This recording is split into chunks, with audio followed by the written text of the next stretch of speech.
to club ska because we're in Rayners Lane, we're right next to the Tube, and Northwest London is all about integration, peace, love, and having a good time. This is Lawrence Waking Wife, this is Sandra. I don't speak Spanish like Lauren. No, hold on, that's about Marley. That's good. The people in the arts, I think, is a very special. And when you're entertaining, and you see people, applauding you, and you see the smiles on your faces and the happiness in their eyes, it just makes you feel that, I'm glad, I'm here to do what I am doing. And that is, making other people happy. Because Laura Lakin certainly did. He made a lot of people happy. I just wanted to be a singer like Laura Lakin. Well, Laurel and I go back a long way. We go right back to 1969 when he put out a tune called Scandal in the Brixton Market. And as a little, reggae fan in the shed at Chelsea, I heard that tune and I bought that tune. And I didn't really know much about reggae at the time, but I knew I liked this record, Scandal in the Brixton Market, because it was fun, had rhythm, it was great to dance to. And so I bought quite a few Laura Lakin tunes when I was a boy growing up. And then in 1980, he got together with my favourite punk band, a band called The Ruts, when their singer was sick. And Laura was their singer, and they were his backing band, and I went to see him, and he toured with Secret Affair. This is 1980. And in the meanwhile, I just collected Laurel's music. And then, as time got on and I got to know Laurel, I ended up playing bass with him, and which was good. And we wrote songs together. And then when we recorded that, I said, well, I'd like to do a live album with you, Laurel. And he said, well, where? And I said, well, I'm going to get this reggae club going. And we got this reggae club going. We got Club Ska going. You are my baby girl, Joel. You are my la la la la la la la, my ray of sunshine, my light of hope. To me there is nothing that I can compare. The love I feel is endless. Yes, I swear, Joel. Joel, I swear, Joel. Joel, I swear, Joel. Joel, I swear, Joel. For me, back in '79, my first introduction was seeing the Jimmy Cliff movie, The Harder They Come. So I heard the sound in '79, and I liked it. And, especially hearing the horns and the party element of the music, I love the music. Are you ready?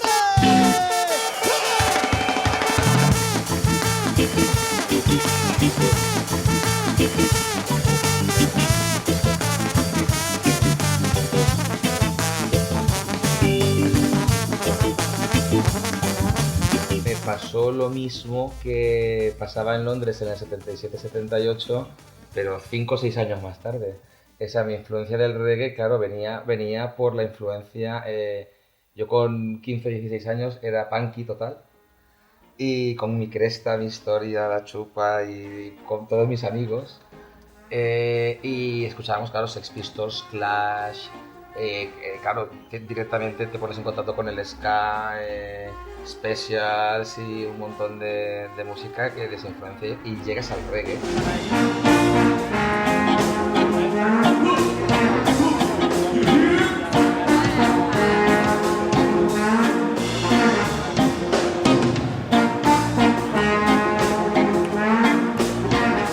De los Specials y de todos los grupos que salieron, XTC, Buzzcocks, todo lo que quieras, toda esta gente solo escuchaba reggae. Era la música que más escuchaba, y la escuchaban con los negros fumándose los canutos.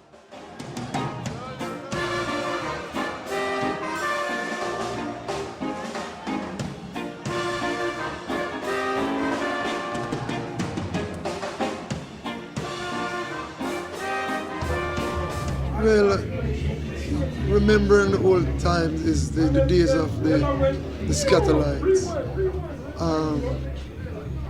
I'm very happy to be a part of the invention of the sound, and it all happens around the Scatterlights. Like my first song, Mirren, it was recorded by the Scatterlights, with the exception of the drummer, but everybody else was there. And that is my sentiment in reggae music, to remember the period of the Scatterlights. Love it. And these people are my most respected musicians. Roland Alfonso, Jackie Mitou, Lion Nibs, Lion Brevet. I think those four musicians have done much more than anyone else in reggae music. And I never forget them.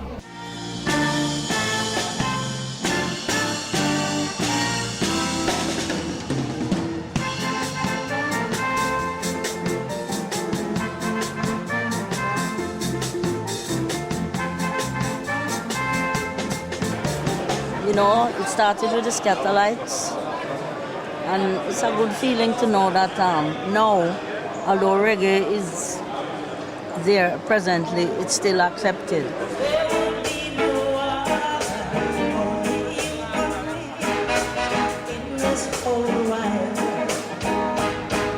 Los músicos más importantes para mí de ese periodo de ska, desde luego, son los Scatterlights, y del periodo rocksteady es Lynn Tate. Y la banda que tocaba en... no se llamaba Dynamics todavía en aquella época. Y la banda de Federal. Y por supuesto la banda de Studio One. Studio One time. Delroy Wilson, very good friend. Right on.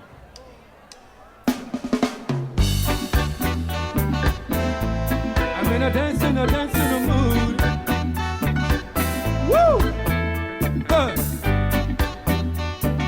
I'm in such a dancing mood. Yeah. Hey! I'm in a dancing mood. Oh gosh. I'm in a dancing mood. Whoa, whoa, whoa. Well, the first song we did, and I say we because at that time I was part of a duo called Glenn and Dave. And the first song we did was for Cox and Dodd at Studio One. And that song was written by me. It was called Lady Love Light. Lady with the love light that shines with the love. Lady with the good light. O sea, Dave Barker proviene de Upsetted. O sea, el disco, o sea, Dave Barker grabó un disco que es Prisoner of Love, que se llama Upsetted, donde coge las bases rítmicas que había grabado Bob Marley en Upsetted. Oh lady, with your love light. Oh lady, yeah. Dave Barker sale en las enciclopedias de la música. Es el de Dave and Ansel Collins. Now I must say, this is Upsetted.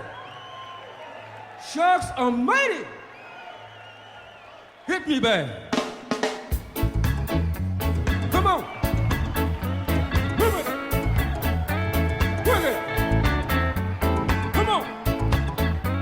Move it up. Shake it up. Toe. Push it up. Bring it up. Bring it up. Toe. Hey. Sharks are mighty. Siendo muy purista, muchos temas que la gente piensa son de reggae, porque se han identificado como reggae, entran dentro de lo que es dicho por los propios cantantes rocksteady. Yo creo que el rocksteady se llama no solo a ritmos, sino también a los cantantes. O sea, los grandes cantantes hacen rocksteady. Los grandes cantantes jamaicanos todos hacen rocksteady. Reggae hacen después de Marley, los grandes cantantes. Sharks are mighty. Sharks are mighty, yeah, yes. Hey! Está cerrado. Está cerrado a tope, pone open. Típico jamaicano.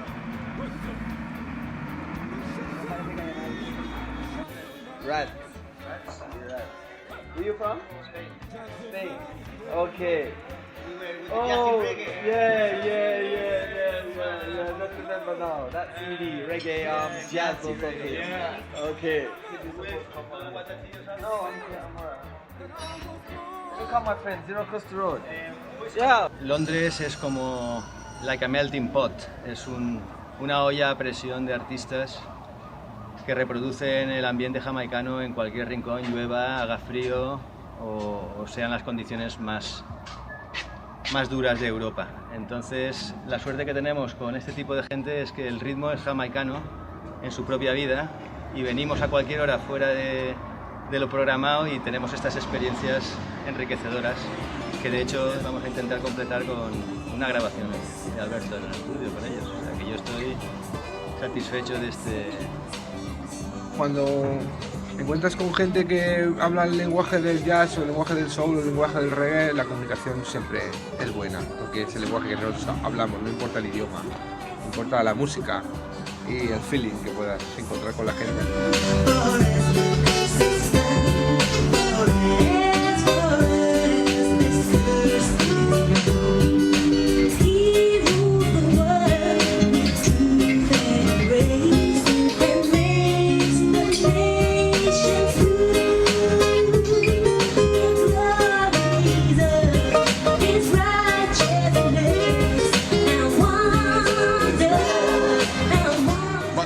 Because like my father generation, they speak a bit of Spanish. Oh yeah. Because of Cuba. Because of Cuba and the Spanish had Jamaica before the English. Yeah. Ocho Ríos, Santiago de la Vega. Yes. Okay. Yes. And the English used to hide the ship because it's a lagoon. They used to hide the ships there. When the Spanish going past, they used to go and attack them. Yeah, the English. The pirates. To the Spanish away. The Spanish first go and rob, and then the English go. The English let the Spanish do the hard work. Yeah. The English just stay here. Yeah. When the Spanish ship going out, the English go out and attack them and rob them. So the Spanish rob from Jamaica and then the English rob from the Spanish. Bandido. Piratas. My full name is Errol Nicholson, and that is a full Scottish name, not an English name. And we never. But all of us have Scottish name. All of us have Scottish Most of name. Western is in it. Yes. Cannot look at the chicken tikka for me. There you go. know, can't look at them. The faster. So nice. Wearing that mystic smile. Isn't it? Isn't that? Or you never leave him, you love him too much, and it's that in it. It's all good, man. Yes. Come take a message to my girl. The legendary BB Seaton, these guys from Spain. The original. I think Chris was telling me about that. Yeah, right. Okay. The original gay lads. Yeah, man, you and cool? the name still lives. All right. Yo, things, man, of course, man. Nobody can change that. I know. Nobody can change that. Always the same, and nobody can change that. Look, it's still there. The gay lads still there. Look at that. It's still there. Yeah. And nobody can say, I'm gay. No. Great, but I'm here. That is the name from since the beginning. That's right. So nothing can change that. So how's life, man? Yeah, man. Working So where you performing next soon, man? New York, 27. Well, give me a blind, or give me a job, no man. Give me a number. Mr. Campbell is the one, right? All right. Go to him, please, and take care. Peace. Every time. Gay lads live. I'm Harris Seaton, officially, but I'm BB Seaton. Originated from a group, the Gay Lads group, started in 1959 with Studio One, and we made hits like Lady with a Red Dress, You Should Never Do That, No Good Girl, Accept My Apology, Red Rose, you name them. We did a lot of hits.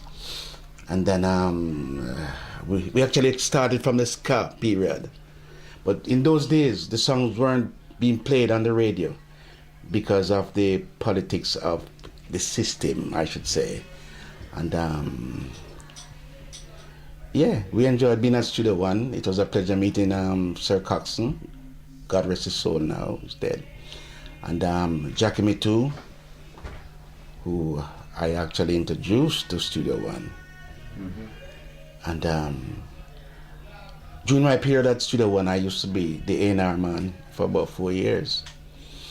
And I had the opportunity of interviewing or auditioning the Heptones and gave them the go-ahead, along with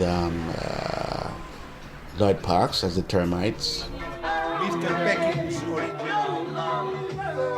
He's very respected man.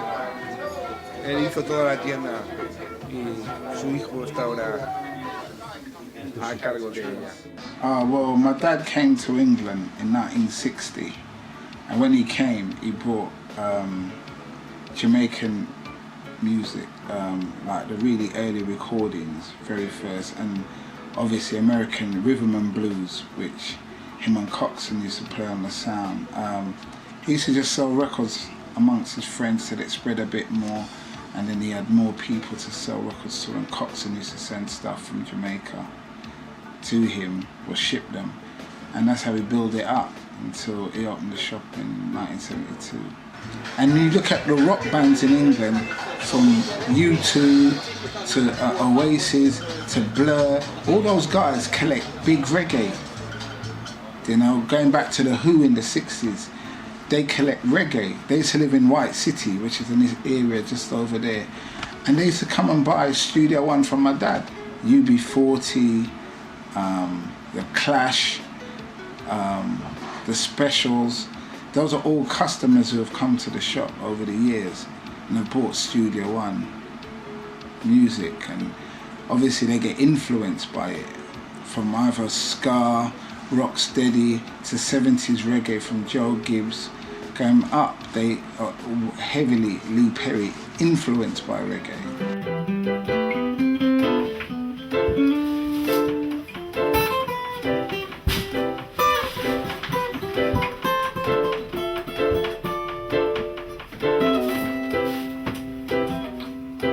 We were a trio, and the group was, we actually started before the Wailers at Studio One, hence me saying 1959. But you had the Wailers, the Gaylords, that's the name of my group, and it was Delano Stewart and Morris Roberts as the other members. So all of these people, they had loads of groups, Treetops, Techniques, because in those days we were all influenced by the Impressions. Curtis Mayfield played a very important role in Jamaican music, and I think Bob Marley was influenced by them too as well, because he was playing, when we were at the back of Studio One in the evenings, he was playing his guitar and he was singing One Love and all these things.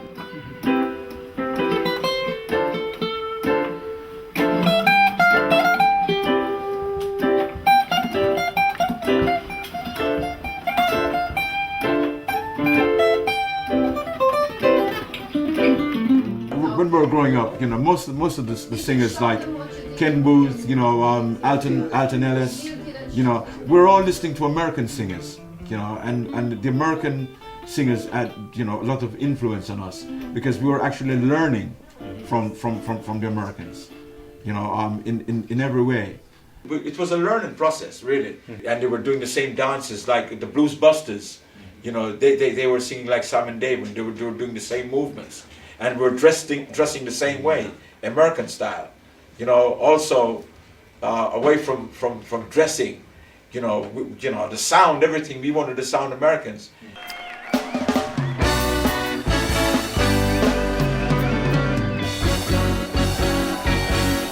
Oh, the leaves are brown and the skies are gray.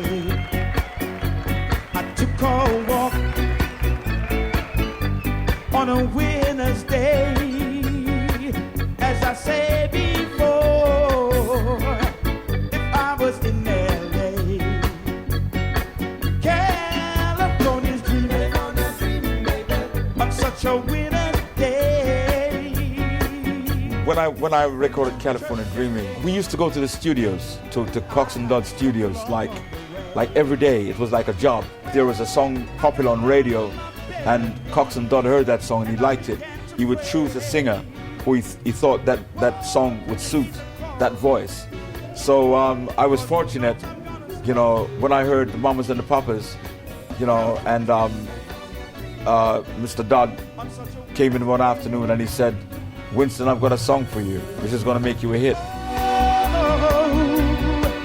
Somebody help me now. I want to go so bad. At the age of, I'd say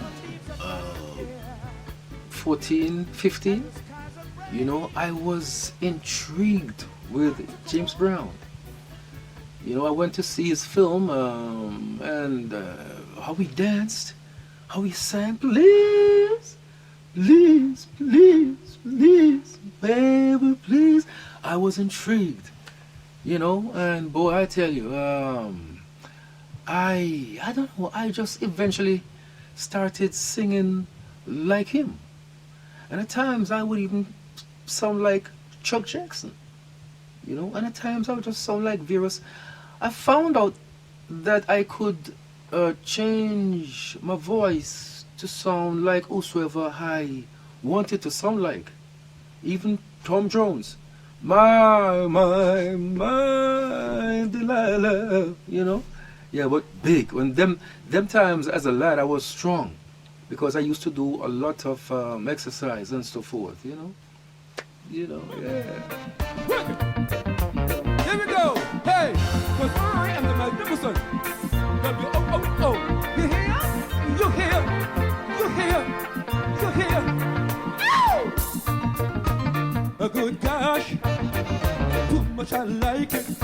Dave Barker, brilliant singer, one of Jamaica best. The best. He's the true best. That's right. Yeah. When he says, this is the city. Shucks almighty. Hit me back. 1, 2, that's it, straight away.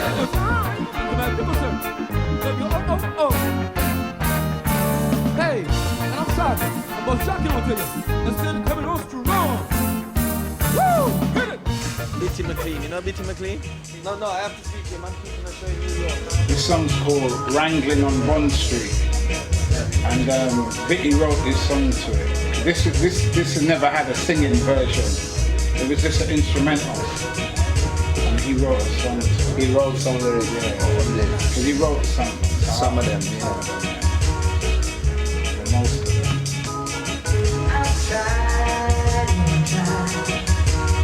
Audience, my name is Bitty McLean, born in Birmingham, England, singer, producer, arranger and sound engineer, all rolled up in that. Professionally I started in 1991 as an assistant engineer at UB40 studio in Birmingham. Prior to that, my apprenticeship was on my dad's sound system, you know, singing on sound systems around Birmingham, sounds like Wassifer, Now Generation, you name them. Sounds of that day back in the 80s, I was singing on those sounds and making a little name for myself. The concept of doing an album with old rhythm tracks was something that I'd wanted to do for a long time, for many years now. So having spoken to Duke Peckins, Chris's brother, Chris told me that, you know, Duke told me that they've got the rights for Treasure Isle, and you know, anything I wanted to work on Treasure Isle wise, feel free to do it.